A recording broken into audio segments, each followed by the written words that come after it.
Hello, నేను మిస్సేశ్వరరావు. Good morning star Kethireddy Venkataramareddy గారు అందరికీ సుపరిచయమే.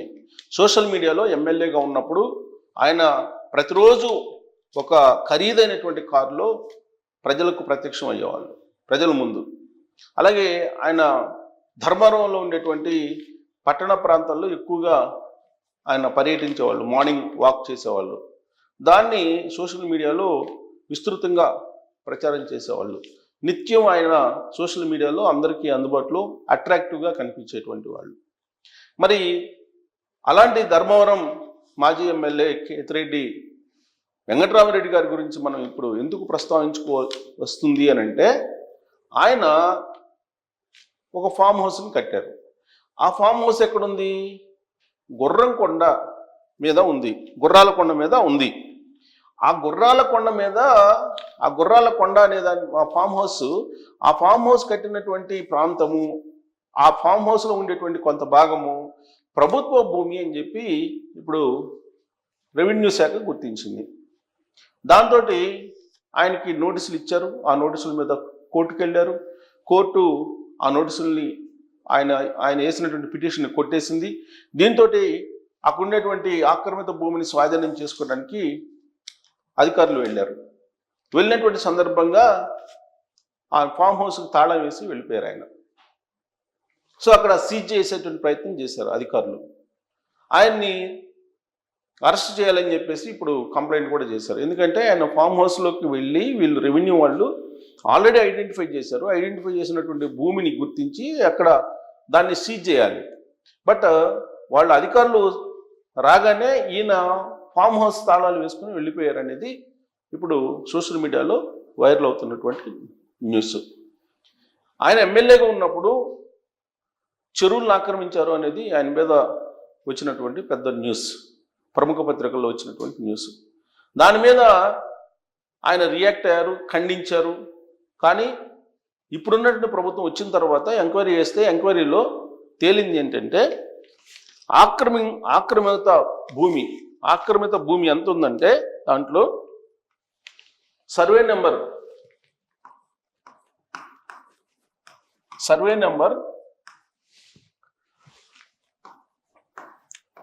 905-2లో దీనిలో ఎంత ఉంది? 2 ఎకరాల 42 సెంట్లు ఉంది ఈయన ఫామ్ హౌస్లో, గవర్నమెంట్ ల్యాండ్. ఇది ఎవరి పేరు పైన ఉంది? కేతిరెడ్డి వెంకటరామరెడ్డి గారి పేరు పైన ఉందా అంటే లేదు. ఎవరి పేరు పైన ఉంది? ఈయన బ్రదరు కృష్ణారెడ్డి ఉన్నాడు. ఈయన బ్రదర్ కృష్ణారెడ్డి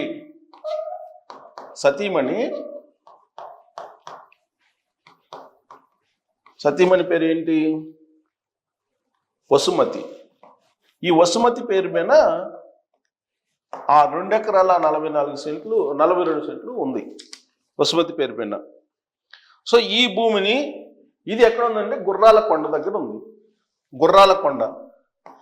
ఈ గుర్రాల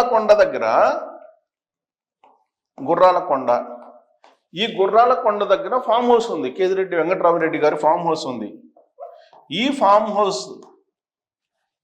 హౌస్ దగ్గర అప్పట్లో లోకేష్ గారు యువగళం పాదయాత్ర చేస్తూ ధర్మవరం నియోజకవర్గంలో పర్యటించేటప్పుడు ఈ ఫామ్ హౌస్లో గవర్నమెంట్ భూముల్ని ఆక్యుపై చేసి అనధికారికంగా ఈ ఫామ్ హౌస్ని నిర్మించారు, అక్కడ స్విమ్మింగ్ పూల్స్ అవన్నీ కట్టించారు అని చెప్పి ఒక సెల్ఫీ దిగారు లోకేష్ గారు. సెల్ఫీ దిగి దాన్ని సోషల్ మీడియాలో అప్పట్లోనే పోస్ట్ చేశారు. దాని మీద లోకేష్ గారి మీద కేసు పెట్టారు. అలాగే లోకేష్ గారు తీసుకున్నటువంటి సెల్ఫీకి ప్రతిగా ఈ వెంకటరామరెడ్డి గారు ఏం చేశారు? చంద్రబాబు నాయుడు గారు ఉండవల్లి హౌస్లో ఉంటారు కదా, ఉండవల్లి హౌస్కి వచ్చారు. ఉండవల్లి హౌస్ సెల్ఫీ తీసుకున్నారు. ఉండవల్లి హౌస్ దగ్గర సెల్ఫీ తీసుకొని, మరి నేను ఆక్రమించాను అని చెప్పి లోకేష్ గారు సెల్ఫీ తీసుకున్నారు కదా, మరి ఉండవల్లిలో మీరు కూడా ఆక్యుపై చేశారు కదా అని చెప్పి ఈయన ఒక సెల్ఫీ తీసుకొని ప్రతిగా సోషల్ మీడియాలో పోస్ట్ చేశారు. ఉండవల్లి హౌస్ చంద్రబాబు నాయుడు గారిది కాదు, అది లింగమనేని గెస్ట్ హౌస్ అంటారు దాన్ని. అది లీజ్కి లేదంటే రెంట్కి తీసుకున్నట్టున్నారు. అది మొదటి నుంచి చెప్తున్నారు చంద్రబాబు నాయుడు గారు, అలాగే తెలుగుదేశం పార్టీ. ఎందుకంటే చంద్రబాబు నాయుడు గారు ఏప్రిల్ 9వ తారీఖున ఆయన ఇంటికి శంకుస్థాపన చేస్తున్నారు అక్కడ దగ్గరలోనే. సో ఇప్పుడున్నటువంటి ఇల్లు ఆయన అద్దెకుంటున్నారు. ఈ విషయాన్ని చెప్పినప్పటికి కూడా ఆ ఇంటిని ఆక్యుపై చేశారు చంద్రబాబు నాయుడు గారు, అనధికారికంగా అక్కడ కట్టారు అనేటువంటి ఉద్దేశంతో అప్పట్లో సెల్ఫీ తీసుకొని ఈయన సోషల్ మీడియాలో పెద్ద వైరల్ చేశారు. అప్పుడే చెప్పారు లోకేష్ గారు, మీరు దాన్ని నిరూపించండి అని చెప్పి. ఈయన కూడా కేతిరెడ్డి కూడా అదే చెప్పారు, నేను ప్రభుత్వ భూమిని ఆక్యుపై చేసినట్టు మీరు నిరూపించండి అని చెప్పి సవాల్ చేశాడు. ఇప్పుడు కూటమి ప్రభుత్వం అధికారంలోకి వచ్చింది. కూటమి ప్రభుత్వం అధికారంలోకి వచ్చిన తర్వాత ఎంక్వైరీకి వేస్తే దాంట్లో ఈ సర్వే నెంబర్లో 905/2లో 2 ఎకరాల 42 సెంట్లు ఆక్యుపై చేస్తున్నాడు, అక్కడ భూమిని ఫామ్ హౌస్లో కలిపేసుకున్నాడు అనేది తేలింది. అందుకే రెవెన్యూ అధికారులు అక్కడికి వెళ్ళారు. రెవెన్యూ అధికారులు అక్కడికి వెళ్తే ఈయన ఆ ఫామ్ హౌస్కి తాళం వేసుకొని వెళ్ళిపోయారు. సో సీజ్ చేశారు. ఇప్పుడు ఆ తాళం వేస్తుంటే దాని మీద ఆ సీల్ వేసేసి అధికారులు వెళ్ళిపోయారని చెప్పేసి ఇప్పుడు న్యూస్ స్ప్రెడ్ అవుతుంది, వైరల్ అవుతుంది సోషల్ మీడియాలో. ఈ మధ్యకాలంలోనే కేతిరెడ్డి వెంకటరామరెడ్డి గారిది ఇంకొక న్యూస్ కూడా వచ్చింది 2 రోజుల ముందు. ఆయన ఏదో పైలట్ అయ్యారు, పైలట్ ట్రైనింగ్ పూర్తి అయిపోయిందని చెప్పి హైదరాబాద్ సిటీ మొత్తం హైదరాబాద్ సిటీ మీద ఆయన ఆకాశంలో సొంతగా డ్రైవ్ చేసుకుంటూ ఆయన విమానంలో తిరిగారు. అది చాలా గ్రేట్గా ఫీల్ అవుతూ వైఎస్ఆర్ కాంగ్రెస్ పార్టీ వాళ్ళు, అలాగే కేతిరెడ్డి అభిమానులు సోషల్ మీడియాలో పెద్ద ఎత్తున ప్రచారం కూడా చేశారు ఈయన గురించి. అంటే సోషల్ మీడియా వేదికగా చేసుకొని బాగా పాపులర్ అయినటువంటి లీడర్లు ఎవరైనా ఉన్నారంటే ఆ జాబితాలో కేతిరెడ్డి వెంకటరామరెడ్డి గారిని చెప్పొచ్చు. సరే, దీంట్లో ఎలాంటి తప్పు లేదు, ఎందుకంటే ఎవరి ప్రచారం వాళ్ళు చేసుకోవచ్చు. కాకపోతే ఈయన గుడ్ మార్నింగ్ అంటూ వస్తూ ధర్మవరంలో అక్కడ సమస్యలను పరిష్కరిస్తానని చెప్పేసి రోజుకు ఒక కారులో వస్తూ అక్కడ ఆయన చెరువులను ఆక్రమించి గ్రావెల్ అమ్ముకున్నాడు, అక్కడ అవినీతికి పాల్పడ్డాడు అనేటువంటి ఆరోపణలను ఎదుర్కొంటున్నాడు ఈయన. మరి ఈయన ఇప్పుడేమంటారు, ఇప్పుడు గవర్నమెంట్ అధికారులు అక్కడికి వచ్చారు, 2 ఎకరాల 42 సెంట్లు ఉంది, ఆక్యుపై చేశారు అని చెప్పి తెలుస్తుంది. మరి అక్కడ ఉండే అధికారులకు సమాధానం చెప్పకుండా ఆ ఫామ్ హౌస్కి తాళం వేసుకుని వెళ్ళిపోయాడు ఈయన. అంటే దాని అర్థం ఏంటి, అధికారులు సీజ్ చేశారు. ఇప్పుడు మరి దీనికి సమాధానం ఏం చెప్తారు? ఇప్పుడు ఆయనే ఉంటారు, తన పేరు పైన లేదంటారు. బట్ ఎవరి పేరు పైన ఉంది? ఈయన బ్రదరు కృష్ణారెడ్డి గారి సతీమణి వసుమతి పేరు పైన ఉంది ఇది. మరి ఆయన ఫామ్ హౌస్ ఏమో ఆయనదే, వెంకటరామరెడ్డి గారిదే.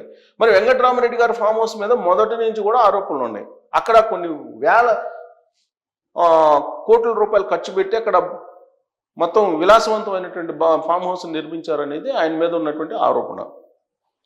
అక్కడే ఖరీదైనటువంటి కార్లు ఉంటాయని కూడా ఆయన మీద ఉన్నటువంటి ఆరోపణ. అక్కడికి ఎవరైనా వెళ్తే కనుక అక్కడ ఎంట్రీ కూడా ఉండదు, చాలా మందికి ఆయన రానివ్వడం అని కూడా ఉంది. కొంతమంది మీడియా వాళ్ళని కూడా అక్కడ రానివ్వకుండా అడ్డుకున్నారు, అక్కడ రానివ్వకుండా నిషేధించారని కూడా అప్పట్లో వచ్చినటువంటి న్యూస్. మరి ఇప్పుడు ఈయన ఈ ఇష్యూలో ఇప్పుడు దొరకనట్ట? యాక్చువల్గా ఇప్పుడు అధికారులే వెళ్ళారు, అధికారులే సీజ్ చేశారని చెప్పి న్యూస్ వస్తుంది. మరి ఇప్పుడు ఆ ఫామ్ హౌస్ని ఏం చేయాలి? ఫామ్ హౌస్ని హ్యాండ్ ఓవర్ చేసుకోవాలన్నా పని లేదా? కేవలం పెద్దిరెడ్డి రామచంద్రారెడ్డి గారికి ఏ విధంగా అయితే నోటీసులు ఇచ్చారో అదే తరహాలో నోటీసులు ఇచ్చేసి కాముకుంటుందా ఈ ప్రభుత్వం అని అంటే, గత 10-11 నెలల నుంచి జరుగుతున్నటువంటి ఇష్యూస్ని మనం చూస్తున్నాం. అనేక ఇష్యూస్ని నోటీసులు ఇస్తున్నారు, నోటీసులు ఇచ్చిన తర్వాత వాటిని అందుకుంటున్నారు, ముందస్తు బెయిల్కి వెళ్తున్నారు, తెచ్చుకుంటున్నారు. ఒకవేళ ముందస్తు బెయిల్ హైకోర్టులో రాకపోతే సుప్రీంకోర్టుకి వెళ్తున్నారు, సుప్రీంకోర్టులో ముందస్తు బెయిల్ తెచ్చుకుంటున్నారు. అప్పటి వరకు ఎవరిని అరెస్ట్ చేయట్లేదు ఇప్పుడున్నటువంటి ప్రభుత్వంలో పనిచేస్తున్నటువంటి పోలీసు అధికారులు. ఉదాహరణకి వాసుదేవ రెడ్డి లిక్కర్ స్కామ్లో కర్త కర్మ క్రియగా ఉన్నారు. ఆయన తన మాతృ సంస్థ రైల్వేకి వెళ్ళిపోయారు, ఆయన్ని అరెస్ట్ చేయలేదు. ధర్మారెడ్డి ఎక్కడ ఉన్నాడో తెలియదు మనకి. అలాగే పెద్దిరెడ్డి రామచంద్రారెడ్డి గారు బెయిల్ తీసుకొచ్చుకున్నారు, మిథున్ రెడ్డి బెయిల్ కోసం ట్రై చేస్తూ ఉన్నారు. ఇప్పుడు హైకోర్టు పిటిషన్ కొట్టేసింది కానీ మళ్ళీ సుప్రీంకోర్టుకి వెళ్తారు. చివరెడ్డి భాస్కర్ రెడ్డి గారు తెచ్చుకున్నారు ముందస్తు బెయిల్, ఆయన కుమారుడు రోహిత్ రెడ్డి గారు తెచ్చుకున్నారు. తెలుగుదేశం పార్టీ కేంద్ర కార్యాలయం మీద దాడి చేసినటువంటి వాళ్ళందరూ ముందస్తు బెయిల్ తెచ్చుకున్నారు. కాబట్టి ముందస్తు బెయిల్ తెచ్చుకోవడానికి వెసులుబాటు ఇప్పుడున్నటువంటి పోలీసులు ఆంధ్రప్రదేశ్ వాళ్ళు కల్పిస్తున్నారు, వైఎస్ఆర్ కాంగ్రెస్ పార్టీ పూర్వపు నేతలందరికీ కూడా. కాబట్టి కేతిరెడ్డి వెంకటరామరెడ్డి విషయంలో కూడా అదే జరుగుతుంది. ఇప్పుడు అధికారులు వెళ్ళారు, సీజ్ చేశారు, నోటీసులు పంపిస్తారు. ఆ నోటీసుల మీద ఈయన కోర్టుకు వెళ్తారు, మళ్ళీ స్టే ఆర్డర్ తెచ్చుకుంటారు, అరెస్ట్కి ముందస్తు బెయిల్ తీసుకొచ్చుకుంటారు. యథాతథంగా మనం న్యూస్ చెప్తాము. మీరేమంటారు? అరెస్ట్ ఎప్పుడు అని అంటారు. జనరల్గా అరెస్ట్ చేయాలి, కానీ ఎవరిని అరెస్ట్ చేయడానికి ఇప్పుడున్నటువంటి పోలీసు యంత్రాంగం ముందుకు రావట్లేదు. మరి దానికి కారణాలు ఏంటి అనేది మీరు కూడా రోల్ చేయొచ్చు. Thank you.